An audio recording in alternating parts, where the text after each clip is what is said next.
Welcome to This Explainer. Today we're going to do something pretty cool. We are going to completely, permanently shift how you look at the ultimate age-old rivalry, love versus logic. I mean, we've all been there, right?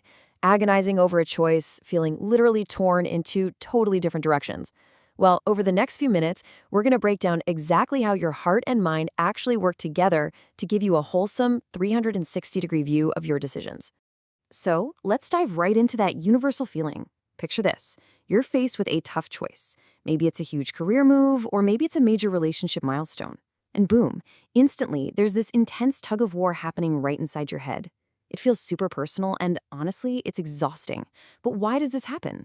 Why do we always feel like we're hosting this chaotic debate between two totally different people living in our brains? One who's just ready to leap into the unknown, and the other one standing there holding a clipboard, tapping their pen? Most of us kind of picture the brain as having these two rival voices constantly fighting for the steering wheel. One voice is screaming, "Just feel it, follow your heart," while the other voice crosses its arms and goes, "No, we need to figure this out and be totally rational." But actually, that picture is completely incomplete. This conflict feels so intense not because they're enemies, but because they are entirely different systems built to solve entirely different problems. Think of your mind like a giant, bustling city. Emotion, that's the skyline. It gives the city its identity, its unique direction, its meaning. Logic, on the other hand, is the road network. Its whole job is to move things efficiently from point A to point B. Imagine trying to use the skyline to navigate your morning commute. Or imagine putting a boring map of the highways on a tourist postcard. It wouldn't make any sense, right? The whole system would feel completely broken. They just aren't supposed to do the same job. So, let's strip away the abstract, poetic ideas of love and logic and look under the hood at their core mechanics. Emotion's main gig. It assigns value. It asks, hey, how important is this? And it produces a sense of urgency and care. Logic's main gig is tracking structure. It asks, okay, but how does this actually work? Producing clarity and prediction. They are just answering two totally different questions. And that brings us to the absolute core of all this. Emotion gives our choices meaning, while logic gives our choices structure. Honestly, once you really grasp that, all that internal tension stops looking like this frustrating, unsolvable mystery. It starts looking like a highly intentional design. You don't have to pick a winner between the two, you just have to understand the roles they're playing. All right, let's move over to the emotional side and completely redefine how we see it. Instead of thinking of emotion as this random noise or irrational chaos, think of it as a bright neon highlighter pen. Think about it. A textbook can have hundreds of pages, right?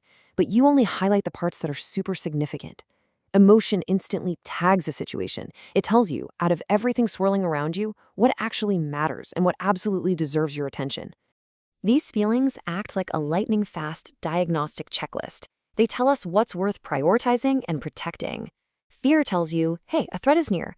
Joy tells you, this is rewarding, keep doing this. Anger acts as a signal that a boundary was just crossed. Sadness says that something deeply important is missing. They give your decisions real weight. Honestly, without them, your whole experience of life would just be completely flat.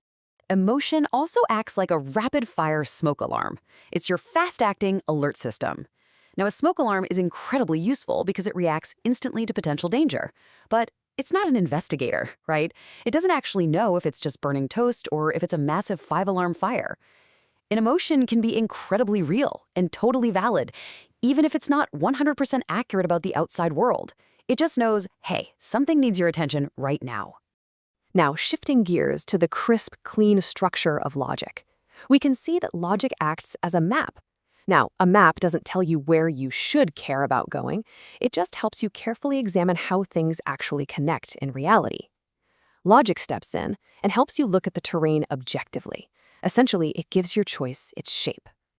Logic asks these structural questions to protect you from making impulsive choices or from falling into false certainty.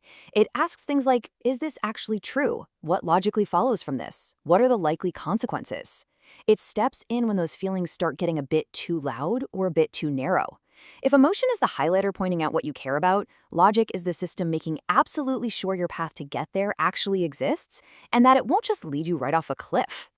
Think of logic like a highly accurate, beautifully formatted spreadsheet.